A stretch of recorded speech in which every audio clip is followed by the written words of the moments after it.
प्यारे विद्यार्थियों, कक्षा 10 विषय गणित बोर्ड क्लास जो है उसमें चैप्टर अपने 3 की शुरुआत की थी। उसमें कल जो मैंने आपको बेसिक बताया था, आज जो अपन प्रश्नावली 3.1 का जो पहला सवाल है उसको हल करेंगे। इससे पहले अगर आपने मेरे चैनल को सब्सक्राइब नहीं किया है तो ज़्यादा से ज़्यादा सब्सक्राइब करें और वीडियो को शेयर करें, ताकि जो गरीब बच्चे हैं जो अपनी फीस नहीं भर पाते उन तक भी ये वीडियो पहुंच सके। तो पहला सवाल क्या कहता है कि निम्न समस्याओं के रैखिक समीकरण युग्म बनाइए और उनके हल ग्राफीय विधि से आपको करना है। आपको ग्राफीय विधि से इसको हल करना है, ठीक है। तो आपको एक रैखिक समीकरण बनाना है। रैखिक समीकरण युग्म का मतलब दो जोड़े बनाने हैं। रैखिक समीकरण के आपको दो समीकरण बनाने हैं और उनको हल करना है। हल करने के बाद में आपको ग्राफ बनाकर उसको ग्राफ में इनको प्रदर्शित करना है।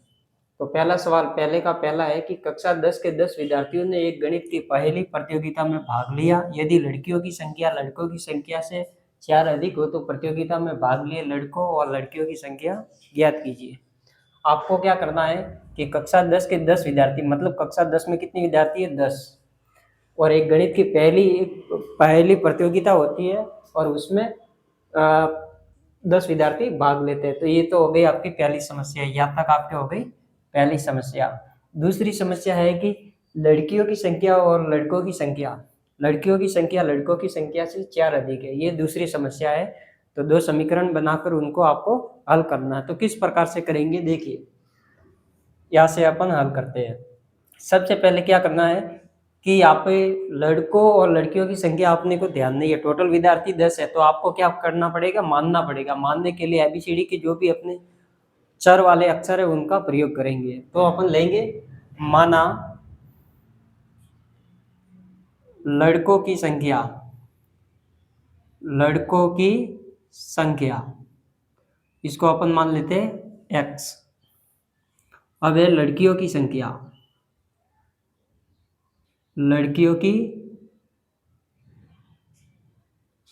संख्या जिसको अपन मान लेंगे y। क्या मान लेंगे? y। अब करेंगे प्रश्नानुसार। बहुत इंपॉर्टेंट सवाल है, आप ध्यान दोगे तो समझ जाओगे। ग्राफ से संबंधित आपके 6 नंबर के सवाल पूछा जाता है। हर बार परीक्षा में 6 नंबर का सवाल पूछा जाता है आपके दो चरों वाले रैखिक समीकरण युग्म से।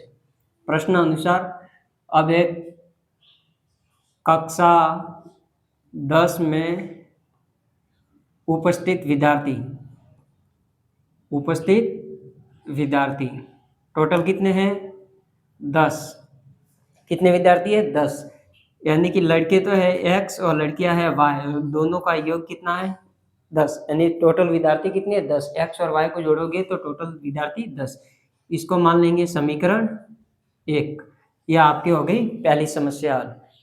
दूसरी समस्या, अब दूसरा समीकरण बनाना है तो यहाँ से अपन लिखेंगे कि लड़कियों की संख्या लड़कों की संख्या से कितने अधिक है? 4 अधिक है। तो यहाँ पे लिखेंगे लड़कियों की संख्या जो बराबर है लड़कों की संख्या प्लस 4, यानी लड़कों की संख्या से 4 अधिक है। लड़कियों की टोटल संख्या कितनी है? x बराबर लड़कियों की संख्या तो कितनी है? y। कितनी है? y। और लड़कों की संख्या कितनी है? x प्लस 4 अधिक है। इसका मतलब ये हो जाएगा समीकरण नंबर 2। ठीक है। अब क्या करेंगे, ये पहला समीकरण हो गया आपके और ये हो गया समीकरण 2। तो सबसे पहले आपको समीकरण पहला लेना है, समीकरण नंबर 1 से पहला समीकरण लिया। अब क्या करोगे, यहाँ पे आपको एक सारणी बनानी पड़ेगी और इनका मान निकालना पड़ेगा। इस प्रकार से आपको सारणी बनानी है। मैं जैसे 2 मान निकाल देता हूँ, आप चाहो तो 2, 3, 4, 5 जितना भी आप मान निकालना चाहते हो उतना मान निकाल लो। तो पहले समीकरण को लिखेंगे यहाँ पे x प्लस वाई बराबर में कितना है? 10। अब मान किसका ज्ञात करना है? या तो x का ज्ञात कर दो या y का, किसी का भी मान ज्ञात कर दो। जिसका मान ज्ञात करना उसको उस साइड रखो, बाकी का पक्षांतरण कर दो। मैं x का मान निकालता हूँ तो एक्स वाई प्लस में उस साइड जाएगा तो माइनस में, तो 10 माइनस वाई। ठीक है, अब क्या करेंगे, आपको x बराबर 10 माइनस, अब आपको दो ब्रैकेट बनाने पड़ेंगे। एक ब्रैकेट x बराबर 10 माइनस, अगर दो मान निकालना है तो दो ब्रैकेट, तीन मान निकालना है तो तीन ब्रैकेट। आप जितने मान निकालोगे इतने ब्रैकेट आपको बनाने पड़ेंगे। अब इन ब्रैकेटों में आपको संख्या लिखनी है। संख्या आप अपने हिसाब से 1 से 10 तक जो भी संख्या आप अपने मन में है वो आप लिख सकते हो। जैसे मैं यहाँ पे 1 लिखूँ और 10 में से 1 जाएगा 9, 9 लिखूंगा तो ग्राफ बहुत बड़ा हो जाएगा, तो मैं लिखता हूँ 4। कितना लिखता हूँ 4, 10 में से 4 जाएगा तो 6, यहाँ पे मैं लिख देता हूँ 5। ठीक है, तो y की जगह मैंने क्या लिखा 4 और 5, तो यहाँ पे लिखना है आपको 4 और 5। अब x का मान निकालना है तो यहाँ पे लिखेंगे x के मान, 10 में से 4 गया तो 6, 10 में से 5 गया तो 5, तो एक तो आ गया 6 और एक आ जाएगा 5। इसी प्रकार से अपन करेंगे समीकरण 2 से। अब समीकरण नंबर 2, समीकरण नंबर 2 कौन सी है, y बराबर x प्लस 4। अब यहाँ पे डायरेक्ट y का मान निकला हुआ है, मतलब पक्षांतरण करने की जरूरत नहीं है। y बराबर, यहाँ पे भी आपको सारणी बनानी पड़ेगी।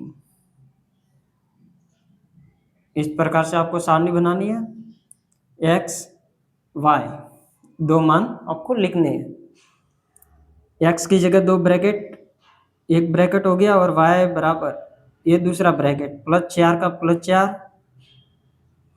यहाँ पे। अब आपको ऐसा कोई भी मान 1 से 10 तक कोई भी लिखना है, जैसे मैंने लिखा 1 और यहाँ पे लिखा 2, तो x की जगह 1 और 2। अब y का मान निकालना है तो 4 और 1 5, 4 और 2 6,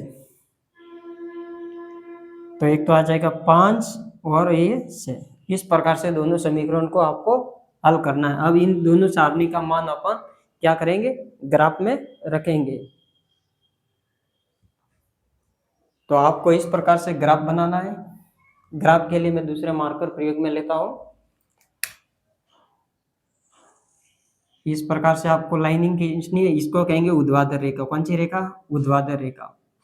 और ये होगी आपके क्षैतिज रेखा। आपके ग्राफ की जो कॉपी होगी उसमें 3 लाइन होगी, मोटी और उससे पतली और उससे पतली। तो जो मोटी लाइन है उस पे आपको इस प्रकार से लाइन खींचनी है। ये ऊर्ध्वाधर रेखा, यहाँ पे y अक्ष, यहाँ पे y माइनस का, ये x अक्ष, ये x अक्ष प्लस का, ये माइनस का x डैश।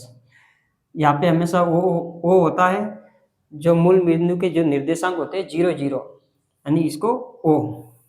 यहाँ पे लिखेंगे 1 2 3 4 5 6 7 और 8।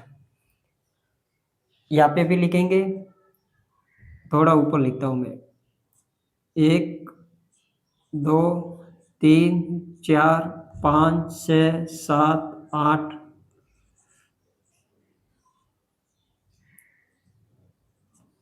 अब क्या करेंगे, इस सारणी का मान रखते हैं। पहले इस सारणी का रखते हैं।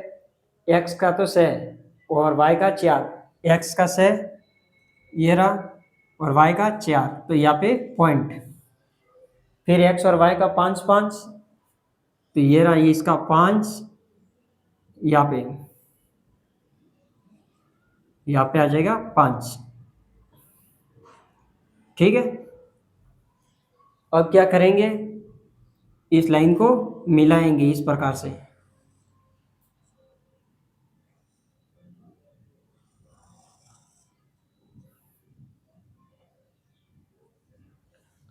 अब दूसरी सारणी लेंगे, x का तो 1 और y का 5, तो यहाँ पे पॉइंट। फिर x का 2 y का 6, x का 2 y का 6 यहाँ पे।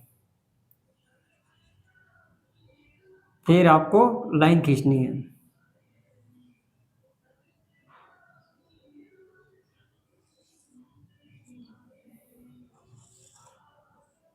इस प्रकार से आपको लाइन खींचनी है। अब इनके निर्देशांक लिखने हैं, तो यहाँ पे लिखेंगे 6 4, 6 4। जहाँ पे डॉट डॉट किया वहाँ पे लिखना है 5,5 5,5 इस प्रकार से आपको निर्देशांक लिखना